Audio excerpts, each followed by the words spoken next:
Hello दोस्तों, क्या आपने भी 2024 में रेलवे का फॉर्म भरा है? जिनमें से RRB NTPC, RRB LP technician, RRB JE group D, RPF SI constable का अगर आपने भी फॉर्म भरा है तो इस वीडियो को कंप्लीट ज़रूर देखिएगा, जिसमें मैं प्रीवियस ईयर पेपर में आए हुए साइंस के इम्पोर्टेंट क्वेश्चन को डिस्कस करने वाला हूँ।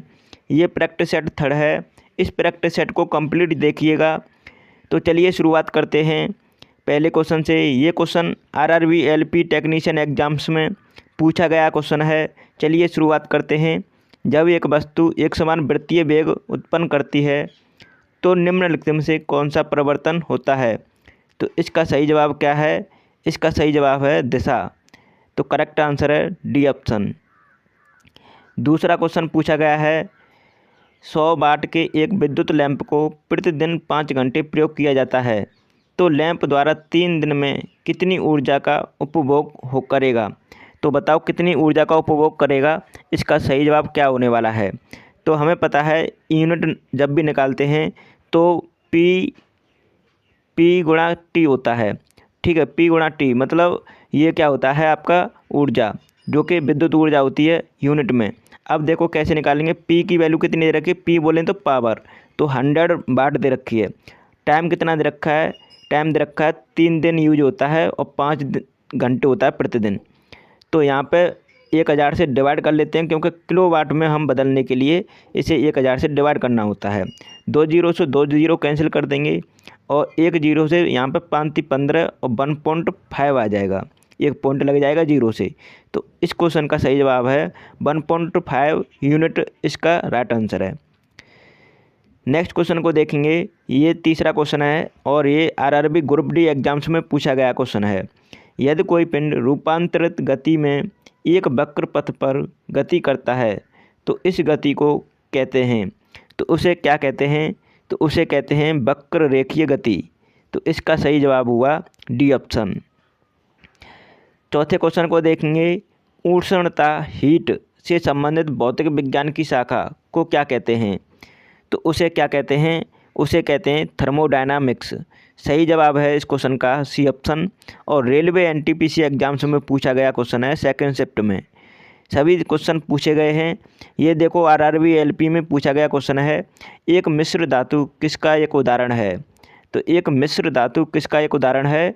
इसका सही जवाब है ठोस विलयन का। तो सही जवाब है सी ऑप्शन। नेक्स्ट क्वेश्चन को देखेंगे। छठवां क्वेश्चन है किसी निकाय को एक समान वृत्तीय गति में चलाने में लगने वाले आवश्यक नियत बल को क्या कहा जाता है? तो उसे क्या कहा जाता है? तो इसका सही जवाब है अवकेंद्रीय बल। तो सी ऑप्शन इस क्वेश्चन का सही जवाब है। आरआरबी ग्रुप डी एग्जाम्स में पूछा गया क्वेश्चन है। नेक्स्ट क्वेश्चन देखेंगे। जब कार एक मोड़ लेती है तो वह कौन सा बल है जो हमें बाहर की ओर धक्का देता है? तो वो कौन सा बल है? अपकेंद्रीय बल। तो सही जवाब है इस क्वेश्चन का बी ऑप्शन।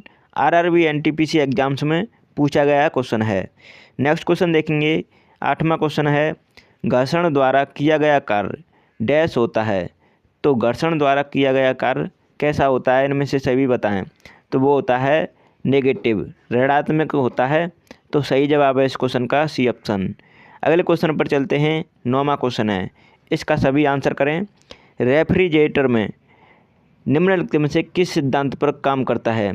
तो फ्रिज जो आपके सभी के घरों में होता है लगभग, तो वो किस सिद्धांत पर कार्य करता है? वो करता है बाष्पीकरण के सिद्धांत पर। तो इस क्वेश्चन का सही जवाब हुआ D option. Railway NTPC exams में पूछा गया क्वेश्चन है। अगले क्वेश्चन को देख लेते हैं। 10वां क्वेश्चन है, इसका सभी आंसर करें।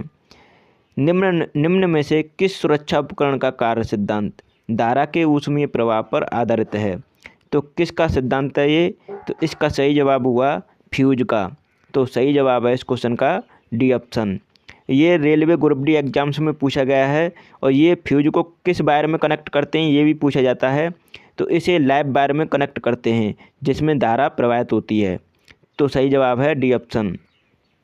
11वां क्वेश्चन है यदि किसी गतिमान वस्तु पर कोई बल आरोपित नहीं है तो यह किसके कारण रुक जाएगी? तो किसके कारण रुक जाएगी? इसका सही जवाब है घर्षण के कारण। तो सी ऑप्शन इस क्वेश्चन का सही जवाब है। नेक्स्ट क्वेश्चन देखेंगे, 12वां क्वेश्चन है, इसका सभी जवाब दें। सामान्य पदार्थों के भौतिक अवस्था में शामिल नहीं है पदार्थ, तो इनमें से कौन सा पदार्थ शामिल नहीं है? तो सही जवाब है इस क्वेश्चन का कोलाइड। कोलाइड इसका ये ऑप्शन है। नेक्स्ट क्वेश्चन देखेंगे, 13वां क्वेश्चन है, इस क्वेश्चन का सभी आंसर दें। गति का दूसरा समीकरण डैश और समय के बीच संबंध देता है, तो किस किस के बीच संबंध देता है? स्थान या स्थिति के बीच संबंध देता है। तो सही जवाब है इस क्वेश्चन का D option. Railway group D exams में पूछा गया क्वेश्चन है। नेक्स्ट क्वेश्चन का आंसर दें। निम्न में से कौन सी एक सतही घटना है? तो कौन सी एक सतही घटना है? इसका सही जवाब है बाष्पीकरण। तो इस क्वेश्चन का राइट आंसर है सी ऑप्शन। अगले क्वेश्चन को देखेंगे, 15वां क्वेश्चन है, गति का पहला समीकरण किसके बीच संबंध दर्शाता है? तो गति का पहला समीकरण किसके बीच संबंध दर्शाता है? इसका सही जवाब है वेग और समय के बीच। तो सी ऑप्शन राइट आंसर है इस क्वेश्चन का। रेलवे एलपी लोको पायलट एग्जाम्स में पूछा गया क्वेश्चन है। नेक्स्ट क्वेश्चन देखेंगे, 16वां क्वेश्चन है, इस क्वेश्चन का सभी जवाब दें। न्यूमेरिकल है, एक दुकान एक माह में 250 यूनिट ऊर्जा का उपभोग करती है। कितनी ऊर्जा का उपयोग जूल में किया गया है? तो देखो यहाँ पे कितनी ऊर्जा कंज्यूम करेगी, तो जूल में, ये जूल में पूछा है, यूनिट में दे रखी है। तो हमें पता है 1 किलोवाट बराबर होता है 3.6 10⁻⁶ जूल के बराबर होता है। अब हमें पता है 250 यूनिट हैं, एक किलोवाट हावर बराबर क्या होता है? 1 यूनिट। तो 250 यूनिट है, मतलब तो 250 यूनिट को हम क्या करेंगे, यहाँ पे मल्टीप्लाई कर देंगे 3.6 10⁻⁶ से। तो 3.6 10⁻⁶ से मल्टीप्लाई कर दो 250 का। अब इसे आप कैलकुलेट करेंगे तो 9 × 10⁸ जूल के बराबर ऊर्जा उपभोग होगा। तो इस क्वेश्चन का सही जवाब है ए ऑप्शन। इस तरीके से करना था क्वेश्चन।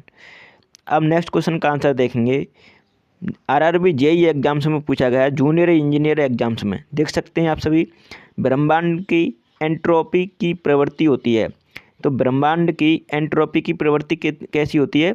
तो अधिकतम होती है। सही जवाब है इस क्वेश्चन का डी ऑप्शन।